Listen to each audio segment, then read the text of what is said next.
नमस्कार दोस्तों, स्वागत है आपका हमारे यूट्यूब चैनल पर। इस वीडियो के अंदर दोस्तों हम जनगणना 2011 से रिलेटेड इंपॉर्टेंट 25 क्वेश्चन कवर करने वाले हैं। ठीक है, ये आपके जो भी एग्जाम होंगे उन सभी के लिए इंपॉर्टेंट है। आप चाहे किसी भी एग्जाम की तैयारी कर रहे हो, आने वाले सभी एग्जाम से काफ़ी इंपॉर्टेंट है।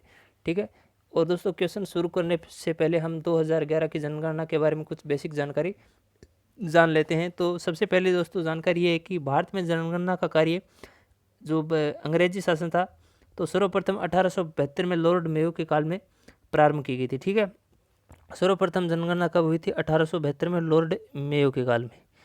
ओके, ध्यान में रखिएगा। उसके बाद में दोस्तों पूछा जा सकता है कि व्यवस्थित रूप से जनगणना कब प्रारंभ की गई थी? व्यवस्थित रूप से, ये जो जनगणना थी इसका कोई व्यवस्थित रूप नहीं था। ठीक है, ये एक ऐसी ही जनगणना की गई थी, लेकिन दोस्तों व्यवस्थित रूप से 1881 में जनगणना की गई थी। 1881 में लॉर्ड रिपन के काल में। ठीक है, उसके पश्चात हर 10 साल के बाद जनगणना लागू हो गई थी। हर 10 साल के बाद जनगणना की जाने लगी। ठीक है, अब दोस्तों एक चीज़ और कि 2011 की जनगणना सन 1872 से अगर देखा जाए तो ये 15वीं जनगणना है। ठीक है, और व्यवस्थित रूप से देखा जाए तो ये 14वीं जनगणना है। ठीक है, क्लियर। अब देखिए दोस्तों, ये तो है जब अंग्रेज हमारे ऊपर राज करते थे उस समय की बात। अब अगर आपसे पूछा जा सकता है कि भारत के स्वतंत्र होने के पश्चात 2011 की जनगणना कौन सी जनगणना है, यानी 6 नंबर की है, 7 नंबर की है, 8 नंबर की? ये 7वीं जनगणना है। जब हमारा देश 1947 में आज़ाद हुआ था उसके बाद अब तक 7 जनगणनाएँ हो चुकी हैं और 2011 की 7वीं जनगणना है। ठीक है, और जो 2021 में होगी वो 8वीं होगी। और 1872 से देखा जाए तो वो कौन सी जनगणना होगी? वो होगी 16वीं जनगणना। ठीक है, 1872 से अगर देखा जाए तो, और 1881 से देखा जाए तो वो होगी 15वीं जनगणना। तो बिल्कुल भी कंफ्यूज नहीं होना है इन आंकड़ों में, आराम से आंसर दे के आना है। ठीक है, अब देखिए दोस्तों, 1 मार्च 2011 की जनगणना हुई थी तो हमारे देश की कुल आबादी थी लगभग, मैं आपको यहाँ पे बता देता हूँ, आंकड़े हैं उसके 1,21,8,54,977, ये इतनी जनसंख्या थी। ठीक है, और हमारे देश की आबादी है वो कब यहाँ पे दोस्तों 1 अरब की जनसंख्या को पार कर गई थी? तो सन 2000 में 1 अरब की जनसंख्या को पार कर गई थी। ठीक है, और भारत 1 अरब की आबादी को पार करने वाला चीन के बाद विश्व का दूसरा देश बन गया। ठीक है, और इस जनगणना में 2011 की जनगणना में पहली बार किन्नरों को भी शामिल किया गया था। ठीक है, अब चलते हैं दोस्तों, क्वेश्चन हमारा शुरू करते हैं। जनगणना 2011 के अनुसार सबसे ज़्यादा साक्षरता किस राज्य की है? तो यहाँ पे इसका सही जवाब बन जाता है दोस्तों केरल। ठीक है, केरल यहाँ पे इसका राइट आंसर होने वाला है। सबसे अधिक साक्षरता है केरल राज्य की।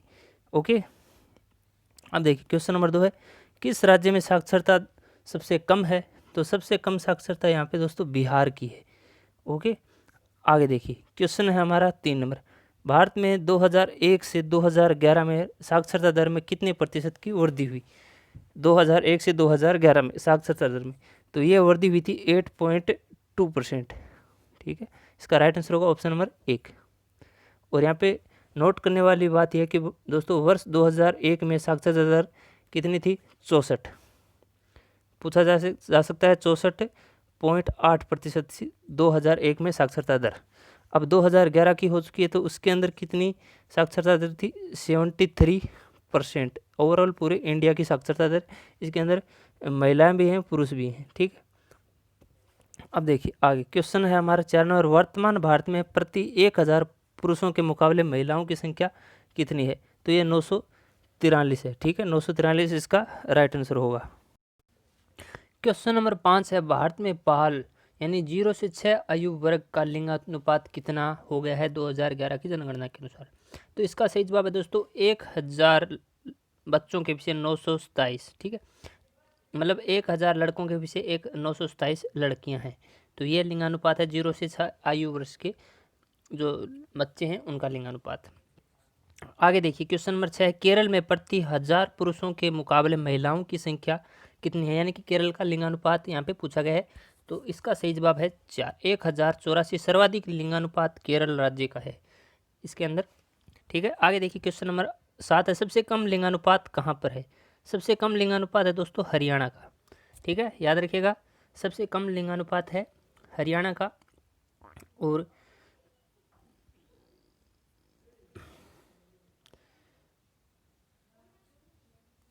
यहाँ पे दोस्तों एक गौर करने वाली बात और है कि सबसे कम लिंगानुपात अगर यहाँ पे राज्य पूछा जाए तब आप हरियाणा लगा सकते हो, ठीक है। लेकिन यहाँ पे ये दमन एवं दीव भी इसका राइट आंसर होगा, ठीक है। सबसे कम लिंगानुपात यहाँ पर भी है, ये केंद्र शासित प्रदेश, लेकिन यहाँ पर अगर राज्य पूछा जाए तो आप हरियाणा लगाओ। अगर सीधा पूछा जाए सबसे कम लिंगानुपात तो दमन एवं दीव ऑप्शन में दिया हो तो यही आपको करके आना है, ठीक है। अब देखिए आगे क्वेश्चन नंबर हमारा 8 है, सबसे ज़्यादा जनसंख्या वाला क्षेत्र कौन सा है? सबसे ज़्यादा जनसंख्या घनत्व वाला क्षेत्र, तो सबसे ज़्यादा जनसंख्या घनत्व वाला क्षेत्र है दोस्तों राष्ट्रीय राजधानी क्षेत्र दिल्ली, ठीक है। और अगर राज्यों में पूछा जाए सर्वाधिक जनसंख्या घनत्व है तो वो है दोस्तों बिहार का, ठीक है। बिहार का जनसंख्या घनत्व है लगभग 1106, ठीक है। और दोस्तों बिहार की जनसंख्या है 10.41 करोड़, ठीक है, ये याद रखिएगा। और जब जनसंख्या घनत्व की बात आती है तो दोस्तों भारत का कुल जनसंख्या घनत्व आपको पता होना चाहिए 382 व्यक्ति प्रति वर्ग किलोमीटर है, ध्यान में रखिए, ठीक है। 382 व्यक्ति प्रति वर्ग किलोमीटर, ठीक है। और आगे देखिए दोस्तों क्वेश्चन है हमारा, सबसे कम जनसंख्या घनत्व वाला क्षेत्र कौन सा है? सबसे कम जनसंख्या घनत्व वाला क्षेत्र, तो इसका सही जवाब होने वाला है दोस्तों ऑप्शन नंबर यहाँ पे अरुणाचल प्रदेश। सबसे कम जनसंख्या घनत्व है अरुणाचल प्रदेश का, ठीक है। अब सबसे कम महिला साक्षर किस राज्य में है? क्वेश्चन है सबसे कम महिला साक्षरता किस राज्य में है?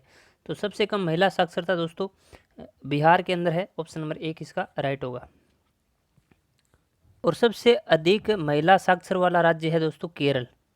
अब यहाँ पे साक्षरता देख लीजिए इनकी, केरल के अंदर है दोस्तों 92% महिला साक्षरता प्रतिशत, और बिहार के अंदर है 51 महिला साक्षरता प्रतिशत, ठीक है।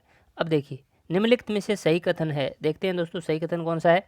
भारत में मृत्यु दर व जन्म दर दोनों घटी हैं, क्या ये सही है? तो देखते हैं दोस्तों इसका सही आंसर क्या होने वाला है।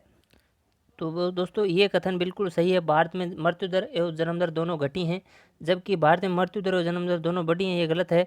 भारत में मृत्यु दर घटी है किंतु जन्म दर बढ़ी, ये भी गलत। भारत में मृत्यु दर और जन्म दर दोनों स्थिर गलत, ये दोस्तों घटी हैं जन्म दर व मृत्यु दर, ठीक है।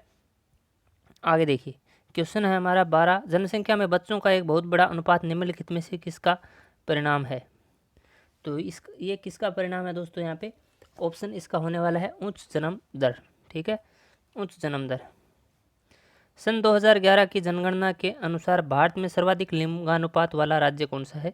तो सर्वाधिक लिंगानुपात वाला राज्य दोस्तों यहाँ पे केरल है, बिल्कुल राइट आंसर होगा इसका।